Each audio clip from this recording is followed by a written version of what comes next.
तो आपके घर पे भी मलाई जमा की जाती है हर बार घी बनाने के लिए, तो इस बार उस मलाई से इन पेड़ों को ज़रूर से ट्राई कीजिएगा। एकदम दानेदार टेक्सचर के साथ में, परफेक्ट मेजरमेंट के साथ में मैं आपको आज इसकी रेसिपी बताने वाली हूँ, जो आपको बहुत पसंद आने वाली है। चाहे बाहर से कितनी सारी मिठाइयाँ ही क्यों ना लेके आएँ, लेकिन एक बार ये रेसिपी ज़रूर से ट्राई कीजिएगा, आप इसके फ़ैन हो जाएंगे। चलिए स्टार्ट करते हैं मलाई पेड़ा बनाना। गाइस, मैं हूं आपकी होस्ट दोस्त मनीषा और आप देख रहे हैं सिंपलीफायर कुकिंग। आज की रेसिपी क्या है वो तो आप सबको पता चल ही गया होगा। रेसिपी के दरमियान मैं इसमें बहुत सारी छोटी छोटी ऐसी टिप्स बताने वाली हूं जिसमें आप कभी भी फेल नहीं हो सकते। तो चलिए जल्दी से स्टार्ट करते हैं रेसिपी। Let's get started.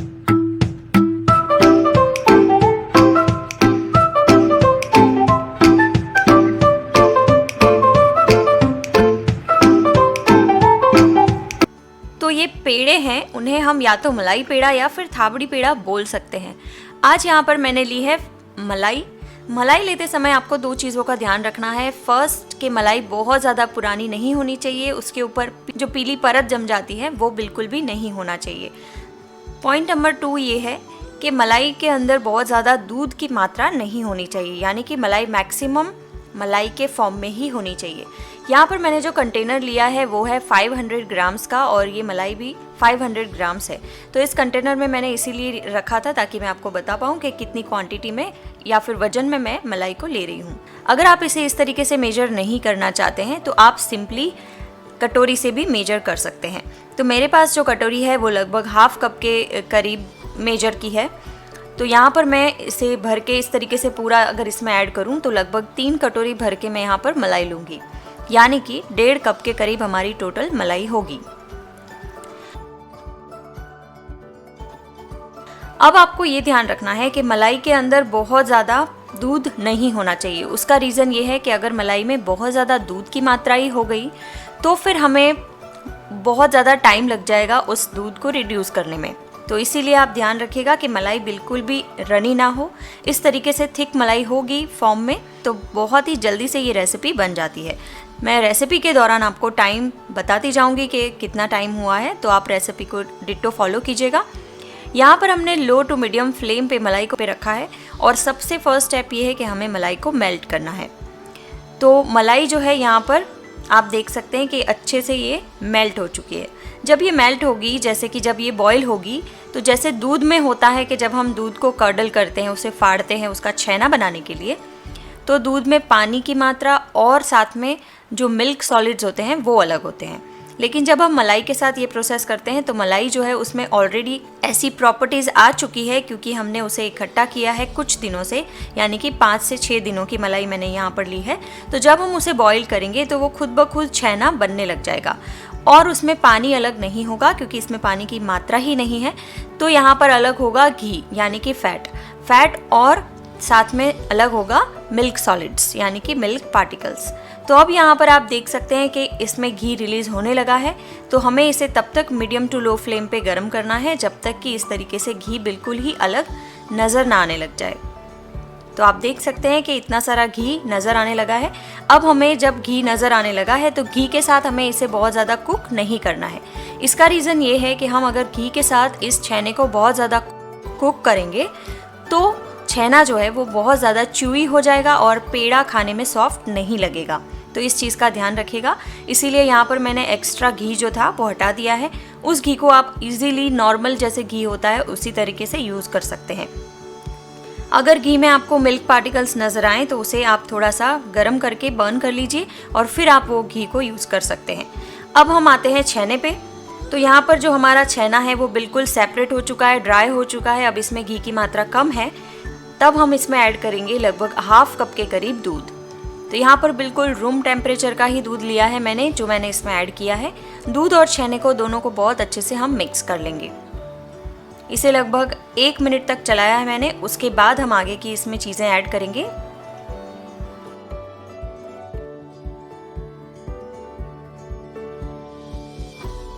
यहाँ मैंने लिया है हाफ कप के करीब ही खोया। तो ये खोया जो है घर पे बनाया हुआ है। इसे कैसे बनाया है मैंने मिल्क पाउडर से, उसकी रेसिपी अगर आप चाहें तो मैं ऊपर आई बटन में दे दूंगी, वहाँ से आप चेकआउट कर सकते हैं।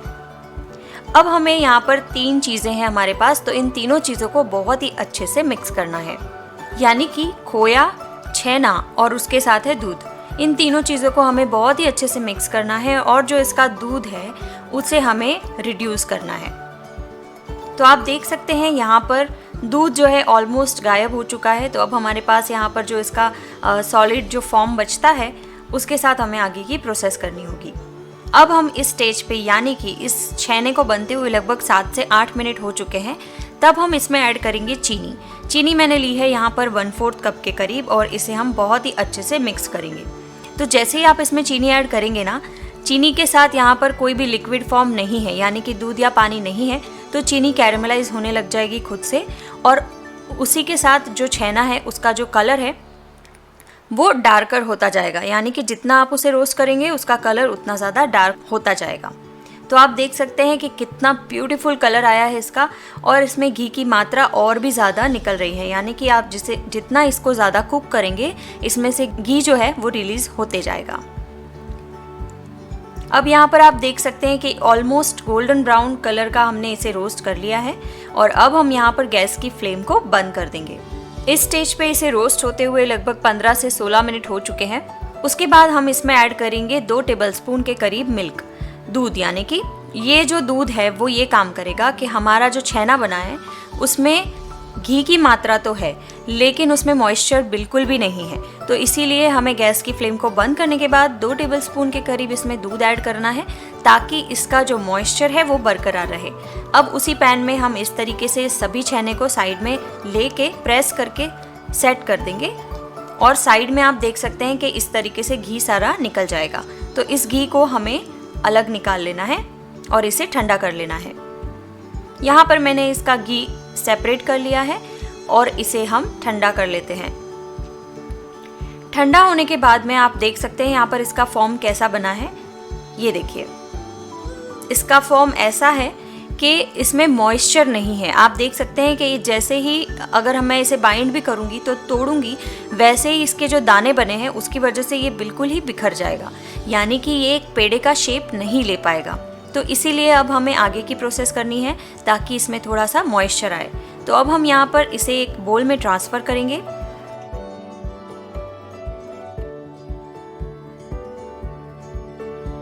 और लेंगे चीनी। यहाँ पर 1/4 कप के करीब चीनी मैंने दोबारा ली है, यानी कि हम टोटल चीनी लेंगे 1/2 कप के करीब। अगर आप इस चीनी के रेशियो को कम करना चाहें तो सेम 2 पार्ट में डिवाइड कर लीजिएगा।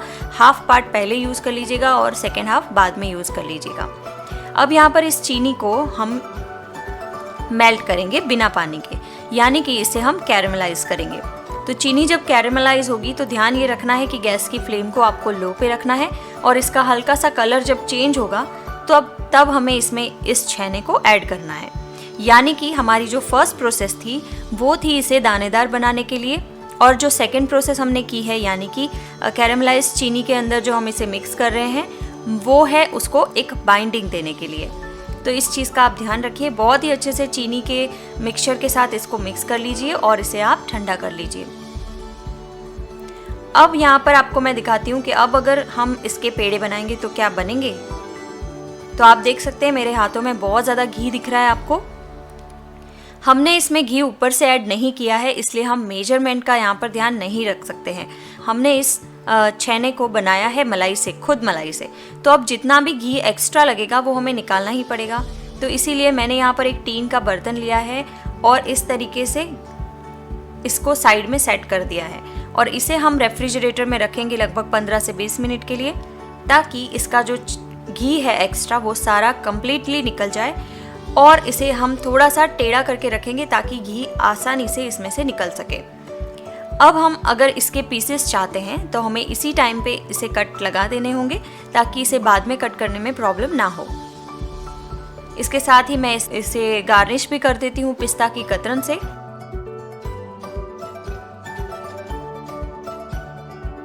अब आप देख सकते हैं कि फ्रिज में मैंने इसे 15 से 20 मिनट के लिए छोड़ा था, तो इसका जो सारा घी है वो साइड में अच्छे से जम के आ चुका है।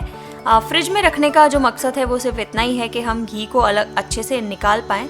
अगर ये घी पिघला हुआ होता तो हम उसे उल्टा करके निकालते तो हमारी जो रेसिपी बनी हुई है वो भी सारी नीचे गिर जाती। ये हो रहा था मेरे साथ अक्सर। अगर आपके पास इसका कोई आइडिया है तो मुझे कमेंट करके ज़रूर बताइएगा कि मैं वैसे पिघले हुए घी को कैसे निकाल सकती हूँ सेपरेटली। तो अब आप देख सकते हैं यहाँ पर कि इसमें घी की मात्रा तो है, लेकिन सिर्फ उतनी जितनी हमें ज़रूरत है। तो इसके लड्डू अच्छे से बाइंड हो रहे हैं, यानी कि जो चीनी हमने इसमें कैरमलाइज करके ऐड की थी उसकी वजह से इसे प्रॉपर बाइंडिंग मिल गया है। तो अब आप यहाँ पर देख सकते हैं कि पेड़े के शेप में इसे सर्व करना चाहते हैं तो आप इस तरीके से इसे पेड़े का आप शेप दे दीजिए। ये देखिए, लड्डू बना लीजिए हाथों में, उसे प्रेस कर दीजिए और इस तरीके से ऊपर से आप इसे फ्लैट कर दीजिए। फिर सिंपली आप इसे किसी भी बादाम या फिर पिस्ता की कतरन से आप इसे गार्निश कर लीजिए और हियर वी गो, हमारी रेसिपी रेडी है। देखा कितनी आसानी से ये रेसिपी बन जाती है। तो ये रेसिपी बनाने के लिए टोटल मुझे 20 से 25 मिनट लगे हैं और 20 से 25 मिनट में मैंने यहाँ पर इसे रेफ्रिजरेट करने का टाइम काउंट नहीं किया है। एक बार ज़रूर से ट्राई कीजिएगा, मुझे बताइएगा रेसिपी आपको कैसी लगी है, यानी कि थाबड़ी पेड़ा मलाई पेड़ा की। और मैं मिलती हूँ आपसे नेक्स्ट ट्यूसडे को एक अमेजिंग रेसिपी के साथ। तब तक के लिए अपना बहुत ख्याल रखिए। Bye bye.